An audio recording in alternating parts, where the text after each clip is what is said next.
Call नहीं हो recording.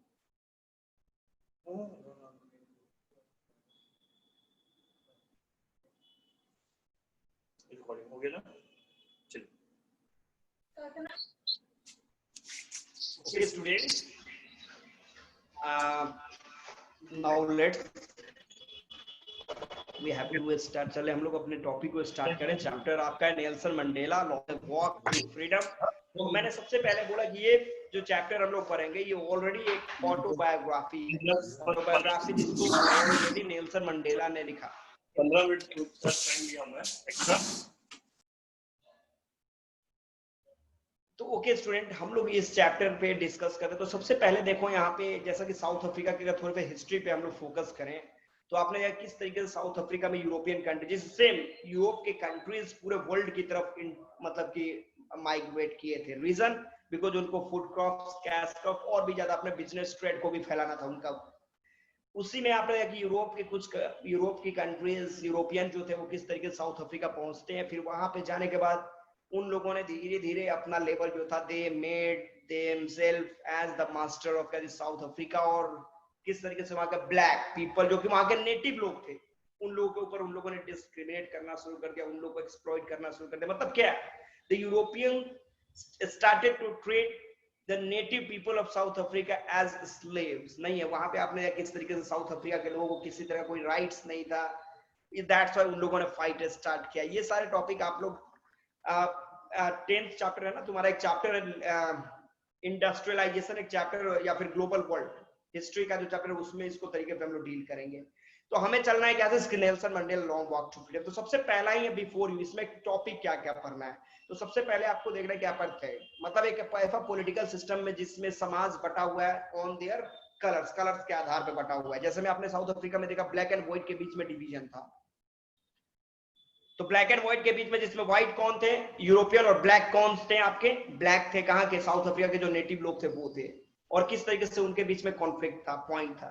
इसके बाद टॉपिक आपको आएगा कि नेल्सन मंडेला के बारे में तो आप लोग जानते ही हैं। ये सब टॉपिक एक एक करके हम लोग को पीछे की तरफ पढ़ना है, ठीक है। तो हम लोग डायरेक्ट पॉइंट पे चलेंगे। देखो यहाँ पे आपको ये देखना होगा कि 10th में 1994 की घटना है, मतलब इनॉग्रेशन हो रहा है। एक लंबा स्ट्रगल, लगभग 28 years after spending 28 years in jail, in prison, Nelson Mandela was released and became the first black president of South Africa on 10th May 1994। तो ये 10 मई 1994 की घटना है। नेल्सन मंडेला का ओथ सेरेमनी चल रहा है, वो इनॉग्रेशन चल रहा है, वो शपथ लेने वाले हैं और उसमें एक एक करके सारे पॉइंट्स को डिस्क्राइब, वो अपने फीलिंग्स को यहाँ पे क्या कर रहे हैं, रिप्रेजेंट, एक्सप्रेस करने की कोशिश कर रहे हैं। तो क्या है नहीं है, ये सारे टॉपिक को हम लोग वर्कआउट करेंगे। तो चलिए हम लोग पॉइंट करते हैं। Mandela Sahab became South Africa's first black president. Nelson Mandela has become South Africa's first black president after more than 3 centuries of white rule। मतलब लगभग 3 शताब्दी, 300 साल तक व्हाइट लोगों का रूल रहा कहाँ पे, साउथ अफ्रीका में। उसके बाद नेल्सन मंडेला जो थे वो पहले ब्लैक प्रेसिडेंट बनने वाले थे। आपने देखा कि mister Mandela African national Congress, मतलब अफ्रीकन नेशनल कांग्रेस पार्टी को इन्होंने ज्वाइन किया था और इलेक्शन कॉन्टेस्ट किया था। इस इलेक्शन में उनको 400 में लगभग 252 सीट्स मिले थे और इस मेजोरिटी के बाद वो पहले democratic elected south African history के पहले ब्लैक प्रेसिडेंट वहां पे बनते हैं। अच्छा ओके, 2 पोएम भी तो पढ़ना था ना। ओहो, सॉरी फॉर दैट, मेरे दिमाग में नहीं था, मैं डायरेक्ट इस चैप्टर पे आ गया था। ठीक है, तो हम लोग एक काम करेंगे, नेक्स्ट क्लास जो हम लोग का होगा हम लोग उसमें दोनों पोएम को पढ़ लेंगे, ठीक है। मेरे दिमाग में ये पॉइंट ही नहीं था। एक्चुअली पोएम को पढ़ाने के लिए देख लो, आपको पोएम को पढ़ाने के लिए हम लोग को ये स्क्रीन शेयर नहीं करना होगा। पोएम को हम लोग व्हाइट बोर्ड पे पढ़ेंगे, ठीक है, बिकॉज उसमें बहुत सारे आपके पॉइंट्स है जो कि हम लोग को डिस्क्राइब करना है, ठीक है। तो अभी थोड़ी सी इलेक्ट्रिसिटी की प्रॉब्लम है, हम लोग पॉइंट पे चलेंगे। ओके, तो चलिए हम लोग पॉइंट पे चलते हैं। तो ये आपने क्या पॉइंट है का फोकस कीजिएगा। तो इसको हम लोग नेक्स्ट क्लास में वर्कआउट कर लेंगे, ठीक है। अगले क्लास में हम लोग अपने पोएम को ही पढ़ेंगे, उसमें कोई दूसरा पॉइंट नहीं होगा। तो आपने 400 में टोटल 252 सीट्स के साथ अफ्रीकन नेशनल कांग्रेस पार्टी ने क्या किया, इलेक्शन को जीता। उसके बाद नेल्सन मंडेला को रिप्रेजेंट किया गया एज द क्या चीज, black president of South Africa के रूप में। तो the inauguration ceremony took place in the union building amphi theatre in Pretoria today. तो ये जो इनॉग्रेशन हो रहा था, ये जो शपथ समारोह जो चल रहा था, ये कहाँ पे चल रहा था, तो यूनियन बिल्डिंग एम्फी थिएटर जो कि प्रेटोरिया में मौजूद है।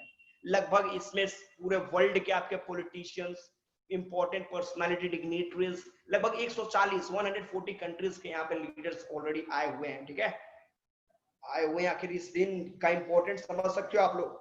Never never again will this beautiful land experience the cooperation of one by another।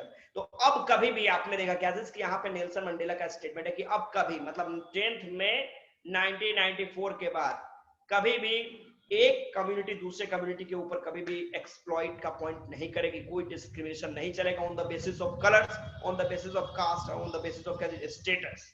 मतलब वहां पे एवरीवन विल बी ट्रीटेड क्या इक्वली, मतलब हर बंदा जो है वहां पे इक्वली ट्रीट किया जाएगा।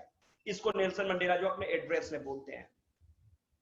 पॉइंट्स आगे आपने देखा क्या चीज कि civilian scenes on the street of Pretoria followed the ceremony with black, white, colored, celebrating together. More than 1 lakh South African men, women and children of all races sang and danced with joy। अब यहाँ पे देखो कि ये जो खूबसूरत सा दृश्य, मतलब साइट बना हुआ है कहाँ पे, प्रिटोरिया, मतलब ये साउथ अफ्रीका की गलियों में, प्रिटोरिया की गलियों में। यहाँ पे आप देख रहे हो कि ब्लैक, व्हाइट, अलग अलग कास्ट, स्टेटस कैटेगरीज के लोग यहाँ पे मौजूद है। लगभग 1 लाख लोग, इसमें बच्चे, बूढ़े, छोटे बच्चे, लेडीज, जेंट्स, सब के सब यहाँ पे मौजूद है, ठीक है। और सब एक साथ इंजॉयबल मूड में जो है, जॉली मूड में गाना गा रहे हैं, डांस कर एकदम खुश है। क्यों? बिकॉज फर्स्ट टाइम यहाँ पे एक डेमोक्रेटिक गवर्नमेंट जो थी वो इलेक्ट किए जाने वाली थी, जिसमें सबको एक राइट मिलने वाला था, इक्वालिटी मिलने वाली थी। ध्यान देना। अब देखो यहाँ पे एक एक्टिविटीज दिखाया जाएगा, ठीक है। जैसे मैं देखो यहाँ पे, और इसको आगे हम लोग पढ़ेंगे तब ये आपको एक्टिविटी ये बनेगा, ठीक है। जैसे a rainbow gathering of different colour, इसको मैच कराना है, ठीक है। तो आगे का टॉपिक पढ़ो, उसके बाद हम लोग इसको बैक डिस्कस कर लेंगे एक बार फिर। तो इसमें आप क्या देख रहे हो, पॉइंट आगे देखिए। तो मैंने आपको बताया कि लगभग 1 लाख पीपल्स जो हैं वो यहाँ पे इकट्ठे हैं, और वो सारे के सारे लोग जो इकट्ठे हैं यहाँ पे, आप देखिए क्या होता है। 10th में डॉन ब्राइट एंड क्लियर, 10 मई का जो दिन था एकदम साफ सुथरा आसमान था, नहीं एकदम नीट एंड क्लीन क्लाइमेट है। For the past few days I had been pleasantly beset by the dignitaries and the world leader who were coming to pay their respect before the inauguration। तो कई दिनों से, इधर कुछ दिनों से, 2 4 5 10 दिनों से मैं इंटरनेशनल लेवल के सारे लीडरों से घिरा हुआ था, इंपॉर्टेंट पर्सनालिटियों से घिरा हुआ था। क्यों? क्योंकि वो लोग यहाँ पे आए हुए थे। किस लिए? तो ये जो एक डेमोक्रेटिक इलेक्टेड गवर्नमेंट जो तैयार हो रही थी, मतलब एक डेमोक्रेटिक तरीके से एक ब्लैक बंदा जो था वो जो देश का प्रेसिडेंट बनने वाला था, इस दिन को, इस डे को वो लोग अपना रेस्पेक्ट जो था यहाँ पे सो मतलब होता है कि offering, they all went there to offer their homage, यहाँ पे अपने अपने पॉइंट्स को, माने अपने रिस्पेक्ट को यहाँ पे रिप्रेजेंट करने के लिए ये लोग आए हुए हैं।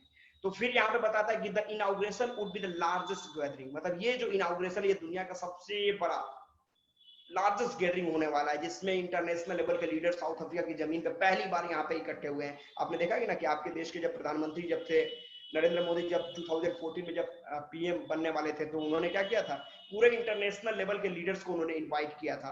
अब पूरे किस तरीके से एकदम इंटरनेशनल लेवल के लीडर्स यहाँ पे इकट्ठे हुए थे, भारत की धरती पे, नहीं है। तो इस तरह का पॉइंट वहां पे साउथ अफ्रीका में भी देखने को मिल रहा है। The ceremony took place in the lovely sandstone amphitheatre form by the union building in Pretoria. तो ये जो सेरेमनी था वो कहाँ पे होने वाला था, तो एक खूबसूरत सैंडस्टोन का बना हुआ जो बिल्डिंग था, जिस जो प्रिटोरिया में, वहां पे ये ओथ सेरेमनी का प्रोग्राम जो था वो लॉन्च किया गया था। For decades this had been the seat of white supremacy। आपने कई दशक से यहाँ पे white supremacy मतलब white लोगों का राज था, ठीक है, व्हाइट लोगों का राज था। लेकिन आज एक ऐसा सिचुएशन था जहां पे आपने क्या देखा कि ब्लैक बंदा जो था वो यहाँ पे प्रेसिडेंट बनने वाला था। Now it was the site of rainbow gathering. देखो यहाँ पे एक वर्ड है, rainbow gathering of different colors and nations for the installations of South Africa's first democratic non-racial government। तो यहाँ पे रेनबो गैदरिंग का वर्ड देखो क्या ऐड किया गया। रेनबो गैदरिंग मतलब यहाँ पे अलग अलग कास्ट के लोग हैं, कलर्स। रेनबो का मतलब क्या होता है, 7 different colours form the rainbow, 7 अलग अलग कलर। तो उससे यहाँ पे रेनबो गैदरिंग। अभी तक क्या था प्रिटोरिया में, ये जो एम्फी थिएटर बिल्डिंग था वहां पे केवल व्हाइट दिखाई देते थे, केवल व्हाइट। लेकिन आज व्हाइट है, ब्लैक है, लेडीज हैं, बच्चे हैं, बूढ़े हैं, अलग अलग देश के लीडर्स मौजूद है, मतलब अलग अलग ये जो डिवीजन जो वहां पे अलग अलग डाइवर्सिटी जो वहां पे मौजूद है, उस डाइवर्सिटी को रिप्रेजेंट करने के लिए यहाँ पे रेनबो गैदरिंग की बात की गई है। क्लियर? नेक्स्ट, तो ये रेनबो गैदरिंग हम लोग यहाँ पे देख रहे हैं, जो कि अलग अलग कलर अलग है। तो क्या यहाँ पे है, हो क्या रहा है, तो यहाँ पे एक नॉन रेशियल गवर्नमेंट का मतलब यहाँ पे कलर के आधार पे कोई सरकार नहीं बन रही है। मतलब पहली बार ऐसा है कि व्हाइट को छोड़कर ब्लैक बंदा कोई वहां का डेमोक्रेटिक तरीके से प्रेसिडेंट बनने जा रहा है। तो इसलिए यहाँ पे रेनबो गैदरिंग वर्ड को यूज किया गया। ध्यान देना, वर्ड को यूज करना। On that lovely autumn day, I was accompanied by my daughter Jenani। तो ये जो ऑटम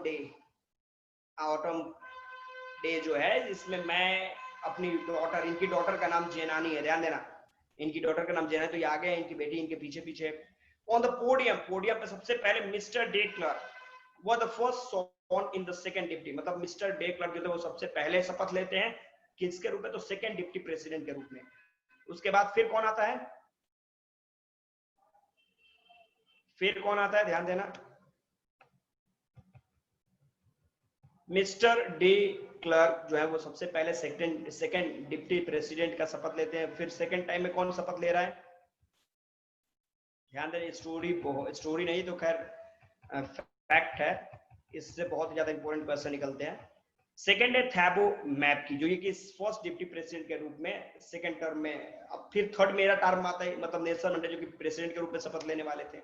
अब इन्होंने क्या किया, ध्यान देना, कि I please to obey and uphold the constitution and to devote myself to the well-being of the republic and its people। अब मैंने जब शपथ लेने की टर्म आया तो मैंने सबसे पहले शपथ लिया कि मैं शपथ लेता हूं कि यहाँ साउथ अफ्रीका का जो संविधान है उसके प्रति पूरी तरीके से समर्पित रहूंगा।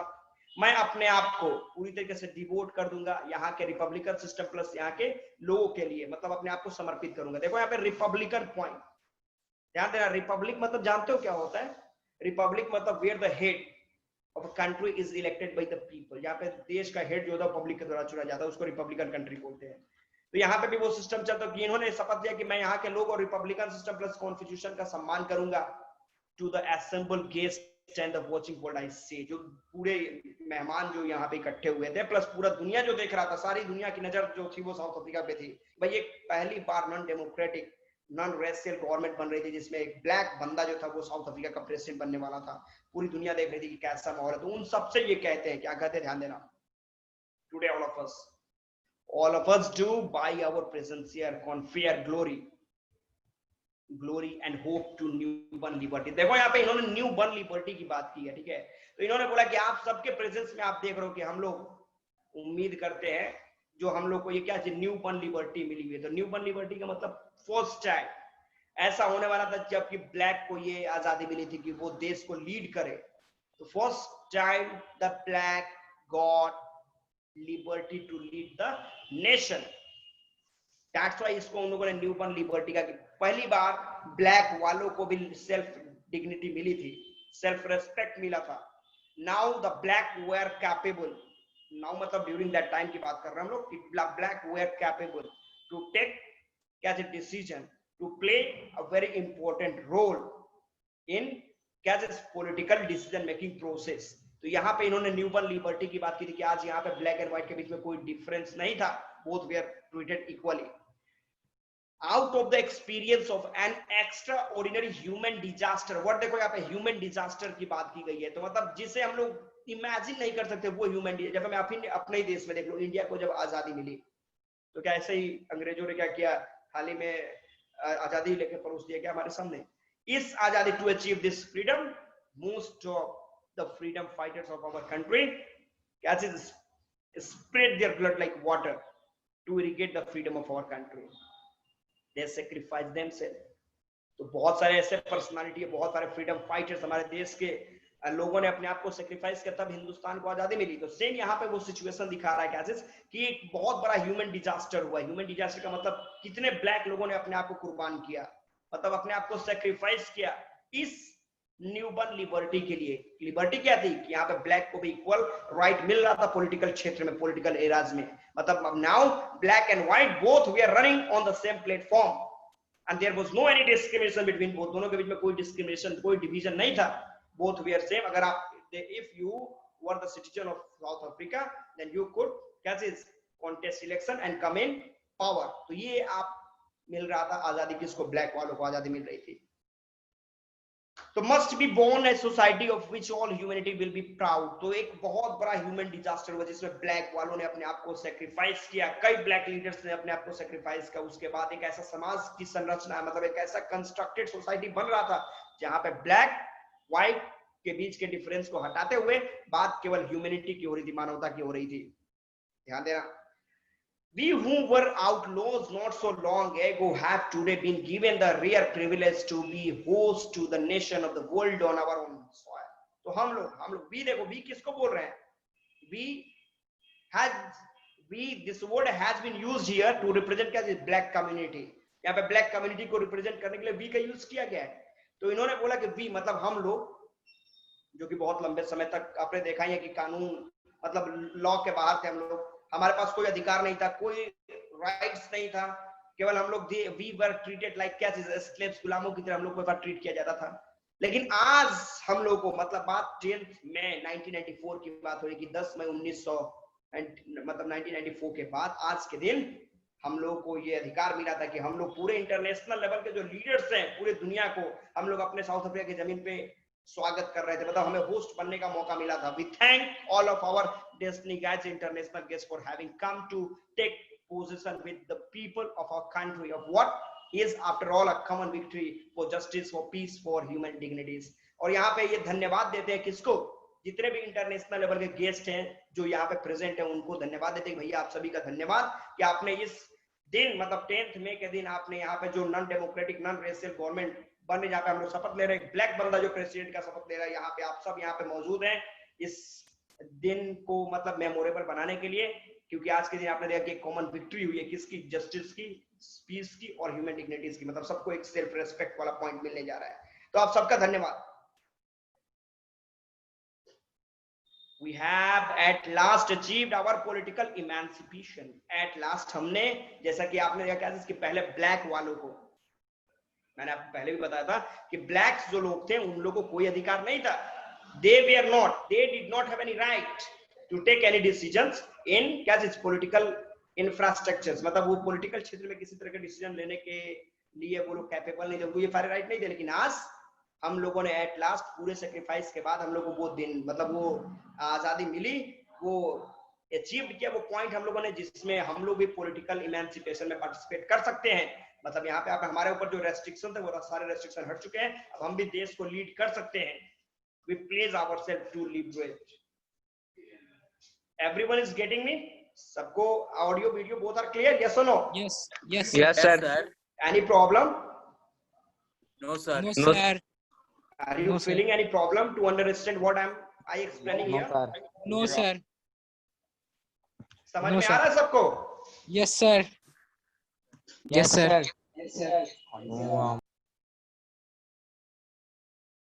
चलो ओके, थैंक यू.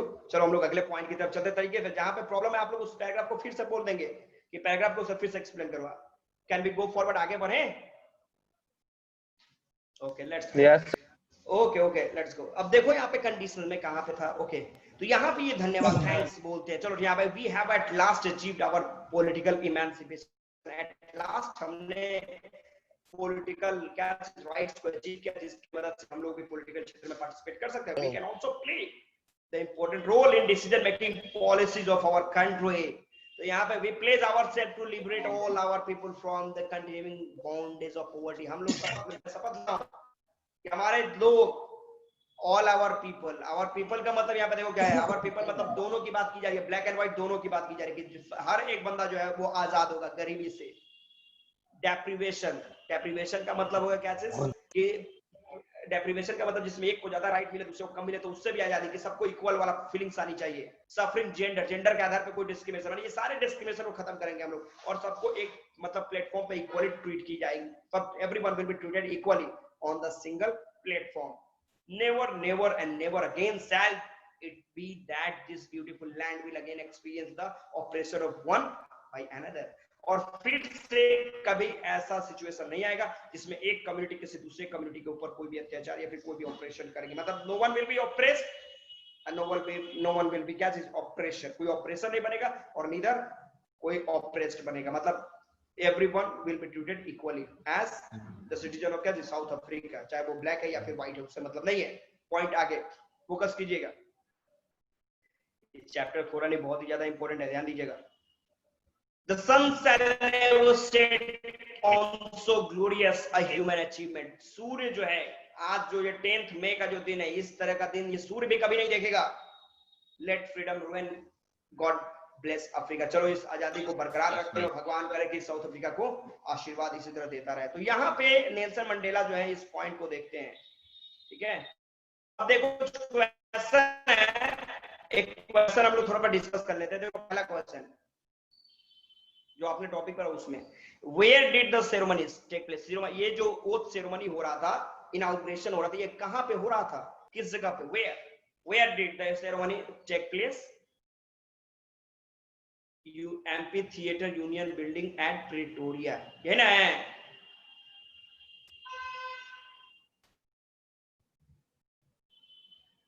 इसके बाद कैन यू नेम, ध्यान देना, can you name any public buildings in India that are made of sandstone। क्या भारत में कोई ऐसा बिल्डिंग बना हुआ है जो सैंडस्टोन से बना हो? नाम याद है कोई आप लोग को? Any name, any building in our country जो सैंडस्टोन से बना हो? एनीवन? का सर? क्या मैंने क्वेश्चन पूछा आपको कि क्या कोई ऐसी भी बिल्डिंग भारत में भी है जो कि सैंड स्टोन से बनी हुई हो?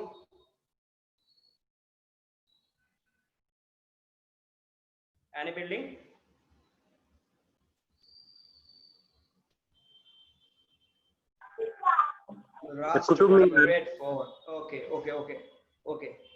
ओके देखो नेक्स्ट क्वेश्चन है, कैन यू से how 10th May is an autumn day in south Africa. ध्यान दो यहाँ पे पॉइंट समझो क्या कहना चाह रहा है ये क्वेश्चन, थोड़ा सा अलग पॉइंट का है। 10th May, autumn season and spring season, दो सीजन होते हैं ना। ऑटम का मतलब समझते हो, जब पेड़ों से सारी पत्तियां गिर जाती हैं, नहीं है तो उस समय, तो 10th May की बात कीजिए तो 10th May को तो ऑटम सीजन होता नहीं है, लेकिन 10th May के दिन को ऑटम डे के रूप में रिप्रेजेंट किया गया इस चैप्टर में। आखिर क्यों? बिकॉज आज के दिन पत्तियां, मैंने पुरानी चीजें हट जाती है और नए पत्तों का निर्माण, ऑटम का यही मतलब है। Okay, due to its location of our earth, ये भी सही है, चलो ठीक है, ये ठीक है। लेकिन देखो मेन पॉइंट्स क्या है, मेन पॉइंट्स क्या है कि आज के दिन ऑटम डे, ये देखो इसको अलग तरीके से फीलिंग्स को समझिए। ऑटम डे का मतलब आपने कह रहा है कि जो ऑटम डे में पुराने पत्तियां वो गिर जाती हैं और उसके बाद नए पत्तों का निर्माण होता है, ये ना, नए पत्ते पेड़ों पे आ जाते हैं। तो आज आपने कह रहा है कि ओल्ड जितने भी रूल रेगुलेशंस थे, जो डिस्क्रिमिनेशन थे, जो पॉवर्टी थी, जो एक्सप्लॉइटेशन था, वो सब रिमूव हो रहा था और एक नए सोसाइटी का निर्माण हो रहा था। मतलब एक नया society, new society was going to be form where everyone was going to get equal right. That's why यहाँ पे 10th May को ऑटम डे के रूप में कैलकुलेट किया गया है। आपको इस तरीके से वर्कआउट करना है। चलो नेक्स्ट क्वेश्चन,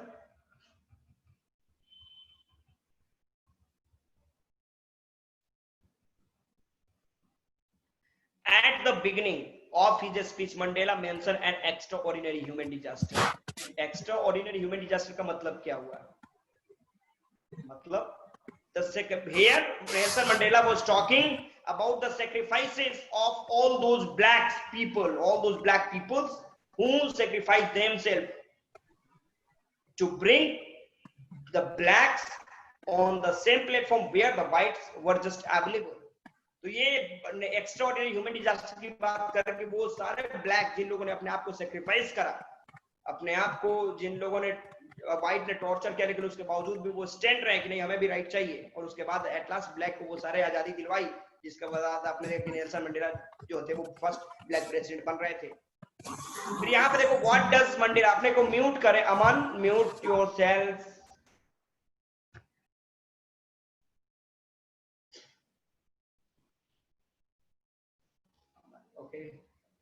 अगला क्वेश्चन देखो क्या है कि what does Mandela thank the international leader for. आखिर नेल्सन मंडेला ने इंटरनेशनल लेवल के लीडर को धन्यवाद दिया, थैंक्स किया, क्यों? Why did he thank them all? क्यों उनको धन्यवाद देने की जरूरत थी? Anyone? What does Mandela thank the international media south for? Africa liberty का ओकेजन मानने के लिए। उस टेक्स्ट में भी तो मैसेज कर सकता। सर उतना लिखने में फील निकल जाएगा टाइम।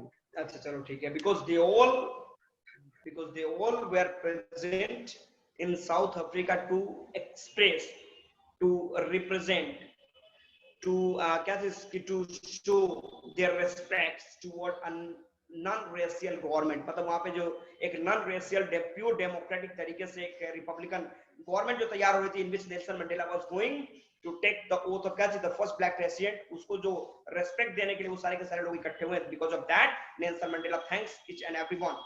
अगला देखो क्या है कि what ideas does he set out for the future. आखिर साउथ अफ्रीका में फ्यूचर क्या होने वाला है अकॉर्डिंग टू हिम? क्या उन्होंने बताया कि आने वाले समय में साउथ अफ्रीका में क्या होगा? क्या फिर से कभी ब्लैक वाले व्हाइट के ऊपर डिस्क्रिमिनेशन करेंगे, या फिर व्हाइट वाले फिर से ब्लैक को एक्सप्लॉइट करेंगे?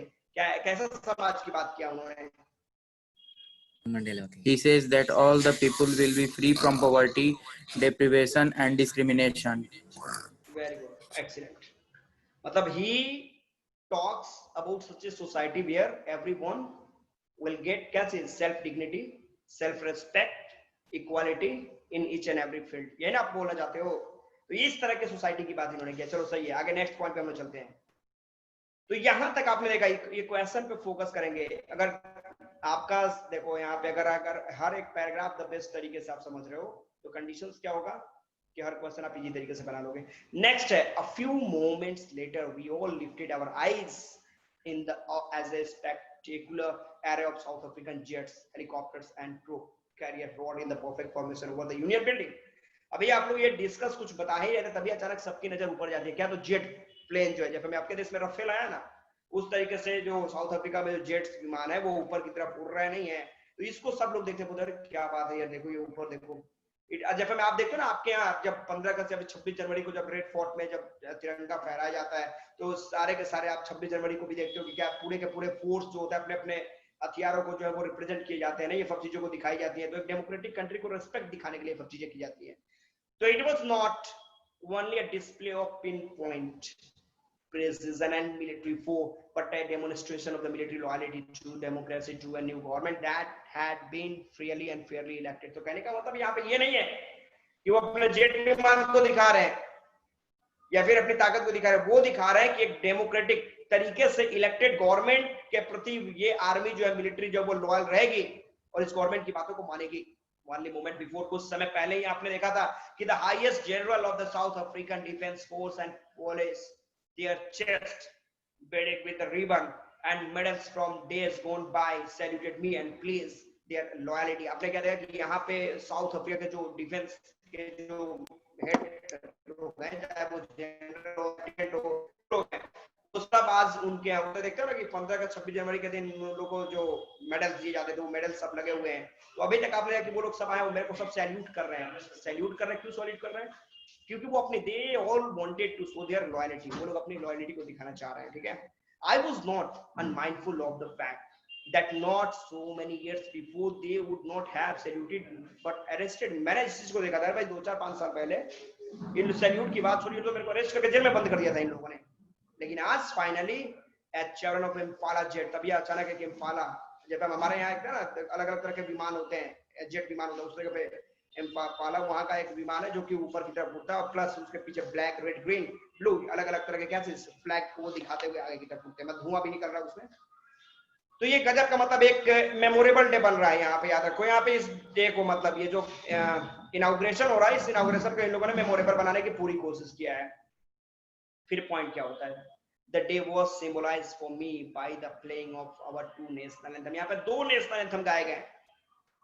And the vision of white singing, white लोग जो थे उनका नेशनल एंथम क्या था? निकोसी सिक्लेन, आई अफ्रीकन। और ब्लैक लोग का क्या था? तो डाइस्टीन। ये दोनों नेशनल एंथम देखना, यहाँ पे याद रखना, व्हाइट का क्या नेशनल एंथम था, ब्लैक का क्या नेशनल एंथम है। तो ये दोनों नेशनल एंथम यहाँ पे गाए गए।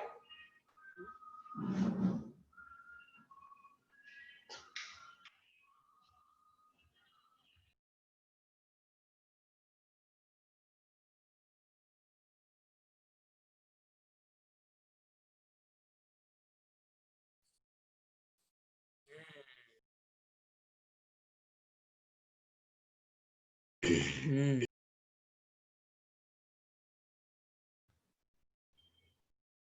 स्टूडेंट्स, ओके तो हम लोगों ने क्या देखा यहाँ पे, तो ये दोनों ये दिमाग में रखना कि व्हाइट का नेशनल एंथम क्या है, ब्लैक का नेशनल एंथम क्या है, ठीक है। फिर आगे क्या होता है, that day neither group knew the lyrics of the anthem they once and despise they would soon know the word by heart। अभी ऐसा नहीं कि किसी के ऊपर फोर्स किया जाए। देखना जब क्रिकेट होता है ना, देखना इंडिया और इंग्लैंड के बीच में मैच हो, इंडिया साउथ अफ्रीका के बीच में मैच हो, इंडिया ऑस्ट्रेलिया के बीच, किसी भी देश के बीच में मैच होता है, तो देखना दोनों देशों का नेशनल एंथम होता है। पहले आपके देश का नेशनल एंथम होगा, तो देखते हो कि अपोजिट टीम वाले भी उसका रिस्पेक्ट करते हैं। जब अपोजिट का जब नेशनल होगा तो सामने वाले हम लोग के देश के लोग भी उसका रिस्पेक्ट करते हैं। तो ये क्या करता है कि both teams are respecting the anthem, the होता है कि सिटीजन्स ऑफ क्या ईच अदर, एक दूसरे देश का वो लोग सम्मान कर रहे हैं। तो उस तरीके से दोनों नेशनल होता है, दोनों के दोनों दिल से इसको गाते हैं। On the day of inauguration, I was overwhelmed with a sense of history। तो आज के दिन, ये जो इनॉग्रेशन का जो टाइम था, इस दिन में अंदर से खुश था, क्योंकि ये आज का दिन जो था 10th में 1995 जो था 1994, ये एक हिस्ट्री को, मतलब we were going to write down a history in the first decade of the 20th century, a few years after the bitter Anglo-Boer war and before my birth, the white-skinned people of South Africa patched up। तो यहाँ पे बता रहे हैं क्या चीज की, अभी ज्यादा टाइम की बात नहीं है। Okay wait, comrade struggle, wait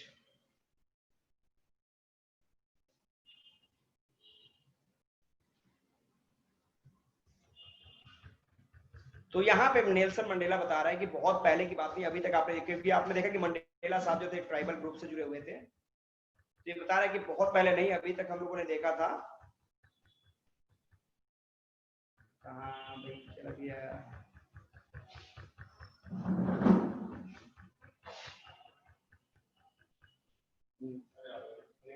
तो on the day of the inauguration I was overwhelmed, आज के दिन में बहुत खुश था। क्यों?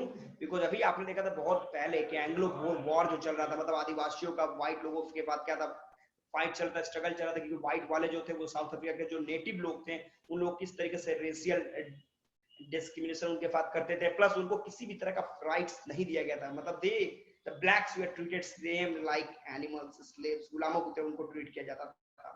The structure they created formed the basis of one of the hardest, most inhuman societies the world has ever known। तो यहाँ पे आपने उन लोगों ने एक ऐसा समाज, एक ऐसा सोसाइटी का निर्माण कर दिया था जिसमें ब्लैक वाले जो थे उनको क्या बताया जाए, मतलब एक अलग तरीके से, अमानवीय तरीके से, मतलब ह्यूमन नहीं, एनिमल्स की तरह उनको ट्रीट किया जाता था। और ऐसा डिवीजन, ऐसा डिस्क्रिमिनेशन जो था पूरे वर्ल्ड में कहीं भी नहीं था।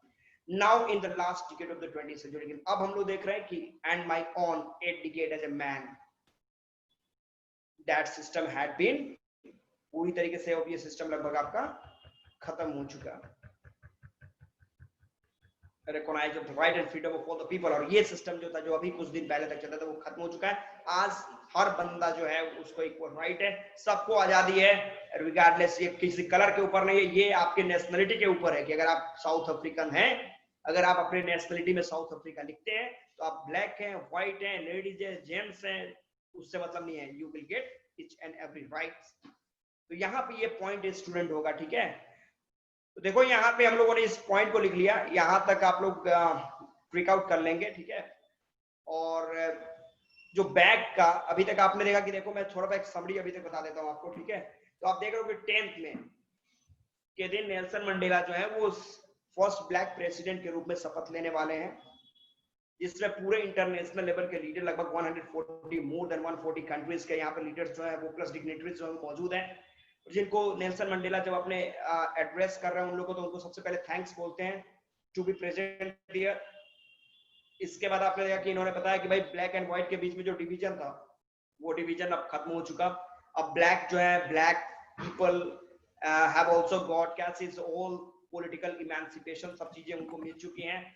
और फिर से कभी भी इस तरह का डिवीजन, कोई डिस्क्रिमिनेशन, किसी तरह का एक्सप्लॉइटेशन अब इस देश में नहीं होने वाला है। इस देश में जो पॉवर्टी है, जो भी चीजें, वो सबसे लोगों को आजादी मिलेगी, सबको आजादी मिलेगी, एवरीवन विल गेट फ्रीडम। तो ये सारे पॉइंट्स को आपने देखा, प्लस उधर 5-6 क्वेश्चन हम लोगों ने डिस्कस किया, ठीक है। तो आप लोग क्या करोगे, इस पे एक छोटा सा, मतलब अभी तक हम लोगों ने जो मेन पॉइंट्स है, ठीक है, मेन पॉइंट्स है जो आपको लगता है कि ये पॉइंट इंपॉर्टेंट हो सकता है, वो सारे पॉइंट्स को नोट कर लोगे, अब प्लस ऊपर के जो 5 क्वेश्चंस हैं वो सारे 5 क्वेश्चन भी आप लोग डील कर लोगे, ठीक है। यानी और इस हो जाएगा कंप्लीट, डन। Yes sir. तो ये आपका Yes, sir. आज का ये आपका टुडे, इट्स टुडे होमवर्क, आज का ये आपका होमवर्क है।